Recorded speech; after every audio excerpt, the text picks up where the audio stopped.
HTML stands for Hypertext Markup Language. It is the basic language used to create web pages on the internet. Every website you see on the internet is built using HTML. It provides the basic structure of a web page. HTML helps organize content like headings, paragraphs, images, links, tables, and forms on a web page. HTML uses simple tags such as h1, p, and img to tell the browser how to display content.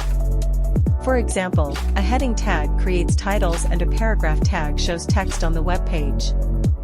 HTML works with CSS to design web pages and JavaScript to add interactive features.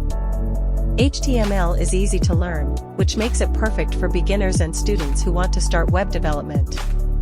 In simple words, HTML is the building block of every website on the internet.